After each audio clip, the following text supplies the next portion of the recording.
Estamos de volta e o Brasil News vai abordar agora a questão do marco legal de seguros, que é novo e pode modificar o setor no Brasil. Para conversar com a gente sobre esse assunto, nós recebemos ao vivo, aqui no Brasil News, o doutor Ernesto Tzirunic, bacharel em Direito pela PUC de São Paulo, doutor em Direito Econômico pela USP e também presidente da Comissão Especial de Seguros e Resseguros da Ordem dos Advogados do Brasil. Doutor, seja muito bem-vindo aqui no Brasil News. Já emendo a primeira pergunta para o senhor. Como e por que nasceu o projeto de lei especial de contrato de seguros? Muito bem. O Brasil é um país que viveu durante 70 anos, praticamente, sob a proteção, a tutela de um ressegurador monopolista. E associava a sua atividade à atividade de fomento ao desenvolvimento econômico e social brasileiro, enfim, ele tinha esse cometimento desde a criação. Um instrumento de amparo ao desenvolvimento econômico. Com a abertura de mercado, o Brasil passaria a ter players diferenciados, ou seja, o mercado livre viria para cá e aquele regime de tutela e de proteção estava ameaçado por uma nova realidade.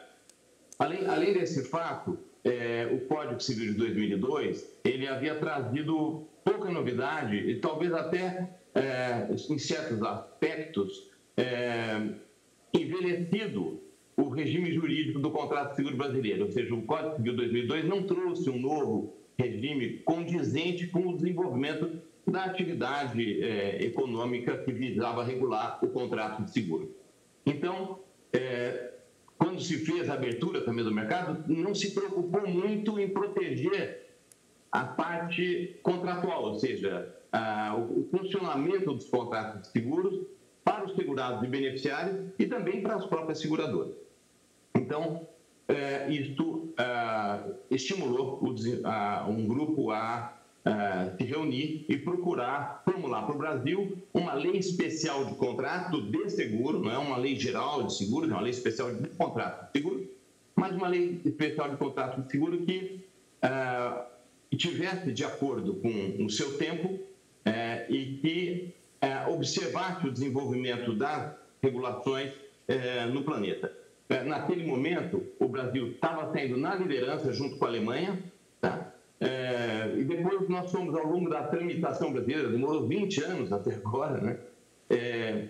Nós fomos ficando para trás. Na Alemanha, em 2000, o projeto começa em 2004, a Alemanha também começa em 2004, mas em 2006 já tem a lei, e aí vem a lei portuguesa inspirada nos dois projetos, e em 2008 ou 2009 já está a lei portuguesa, e assim vão todos os países tendo as suas leis. O Peru tem a sua, a Venezuela tem lei especial de contrato de seguro, o Chile tem uma nova também, o próprio Reino Unido em 2015, né, apesar de ter uma tradição de direito não escrito, editou a sua lei especial de contrato de seguro, e assim todos os países da Europa que viviam um momento comunitário acabaram eles próprios produzindo leis nacionais especiais sobre o contrato de seguro.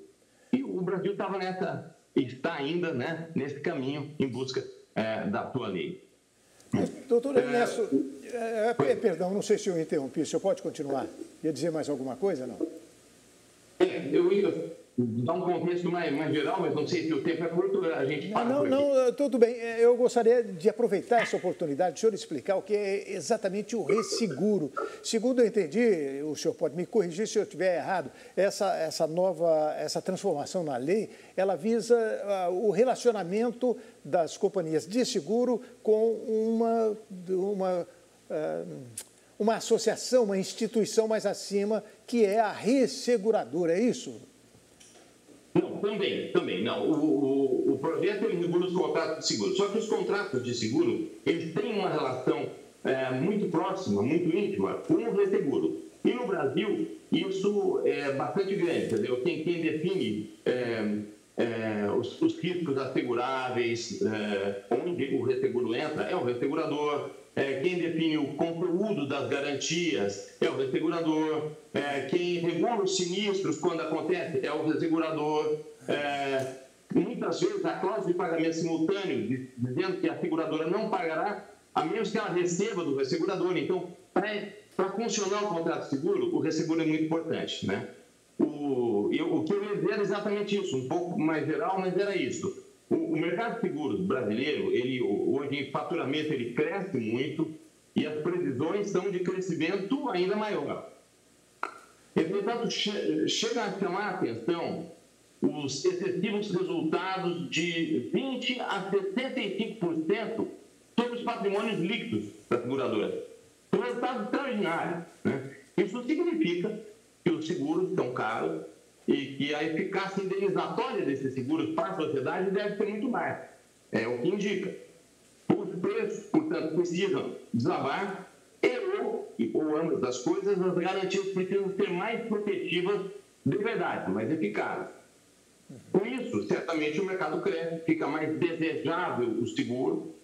Para você ter uma ideia, as sinistralidades divulgadas no mercado, nos números oficiais, assumidos pelas próprias seguradoras e pela SUSEP, são, em geral, menores do que 20% dos prêmios arrecadados.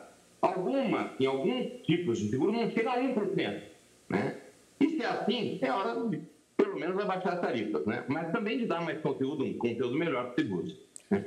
Isso também significa que o S do ESG, né, do seguro, não está funcionando muito bem. Né?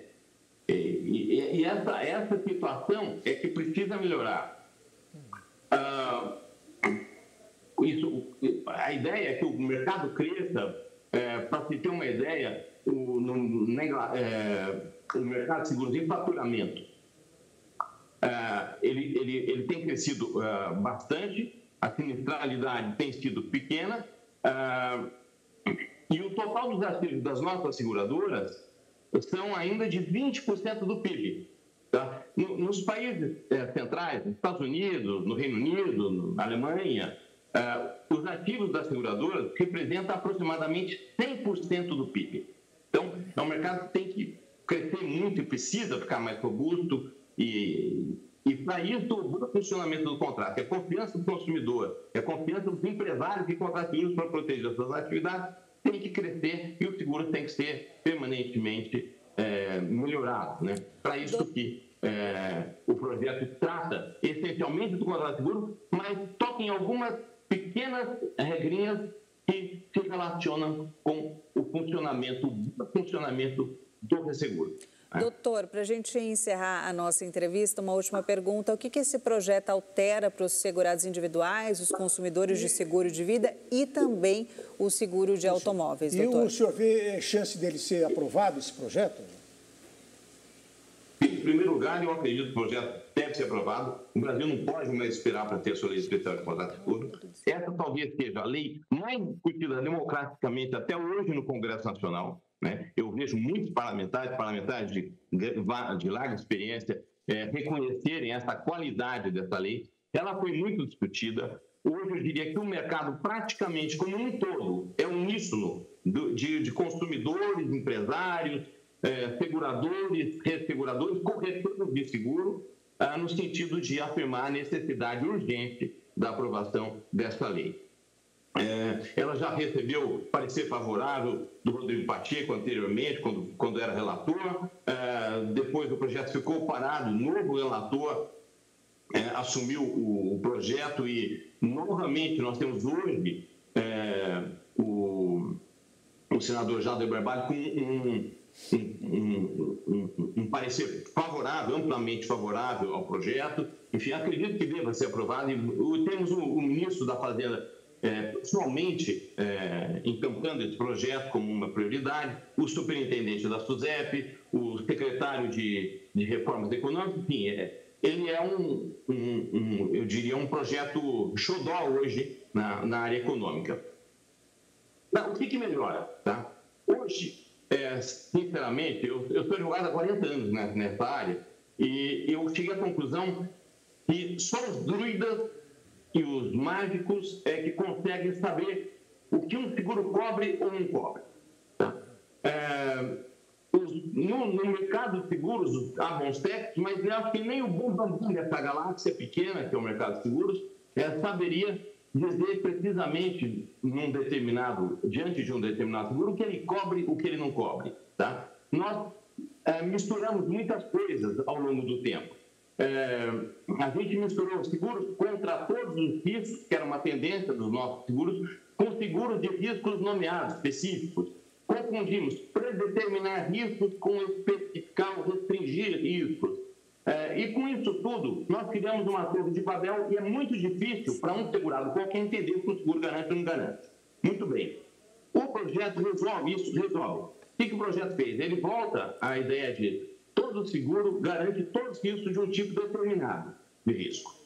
O que ele não garante? Aquilo que estiver expressamente excluído depois de dizer que ele garante tudo. Né? Então, o seguro de automóvel garante a inundação do automóvel? Garante. A menos que a inundação esteja excluída. Não precisa mais ter, garante os riscos do legítimo interesse e especificamente os riscos nomeados, enfim, um jogo de palavras que torna tudo muito difícil e que confunde as pessoas. O projeto diz, a regra diz o seguinte, um seguro de um determinado tipo cobre todos os riscos e todos os prejuízos causados pelos riscos daquele tipo. Aquilo que a seguradora não quiser garantir, ela relaciona. Então, fica fácil em uma pólice de seguro. Você veja o nome dela, veja o que ela garante, você sabe, é tudo de seguro automóvel, é tudo de seguro de vida, é tudo de seguro de riscos operacionais industriais, é tudo de risco de engenharia, né?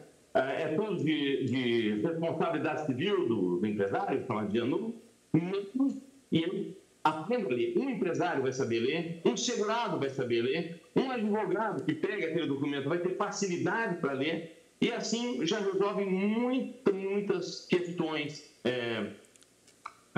que são, enfim, dramáticas no mercado brasileiro. Além disso, agravamento do risco.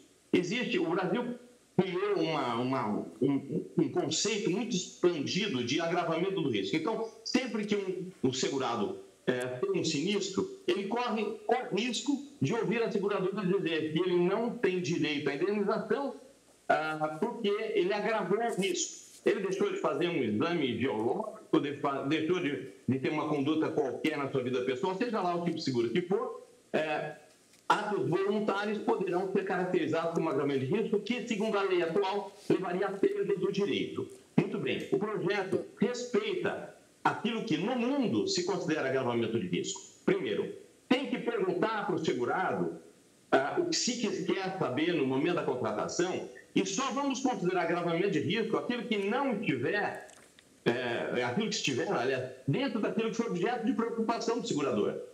Se eu não perguntei se ele faz das suas instalações industriais exames geológicos anuais, eu não posso depois querer falar, olha, como você não faz esses exames, agora você está agravando o risco. Enfim, ele torna os seguros mais robustos, mais sólidos, e o diálogo entre segurado e segurador tem que funcionar mais tecnicamente, ou seja, o segurador vai ter que fazer questionários, o segurado tem que responder toda a verdade, mas eles vão saber qual é o horizonte de preocupações do segurador desde o princípio. Se o segurador não se preocupou com algo e só vai se preocupar com aquilo quando acontece o sinistro, e poderia ter se preocupado antes, e não perguntou, não orientou e não exigiu nada, ele não pode dizer, olha, como você não fez aquilo, você está agravando o risco. Então, melhora nesse sentido do funcionamento, o pagamento do prêmio também.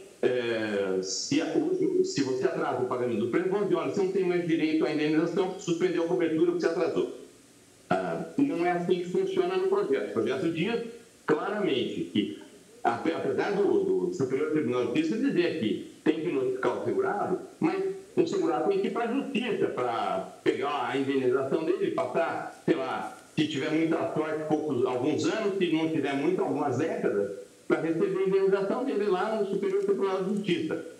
O projeto diz, não, olha, só suspende depois que você notificar comprovadamente o segurado que ele está em mora, dá um prazo de X dias para ele pagar, e se ele não pagar, aí você suspende.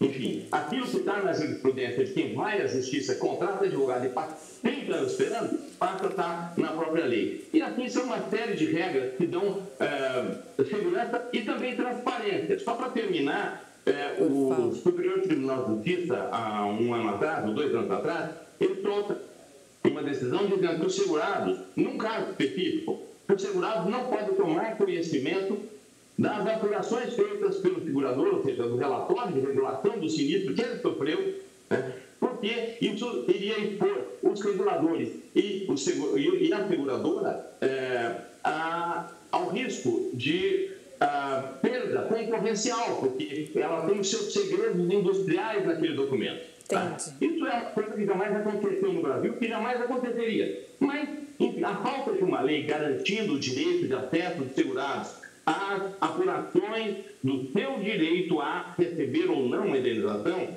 e dos porquês das suas limitações ou das suas recusas, é algo que o projeto garante também de plano, ou seja, não precisa ter discussão, não precisa ir buscar sentença ou decisão judicial de segunda instância, ou então decisão lá no Superior Tribunal de Justiça, ou através de recurso extraordinário, nada disso, está na lei, é básico. São coisas simples assim que o projeto traz para o mercado, que vai dar certamente muita segurança e vai ajudar a crescer. É isso. Muito obrigada. Assunto extenso, teria muita coisa para conversar. Obrigada, doutor Ernesto. Até uma próxima.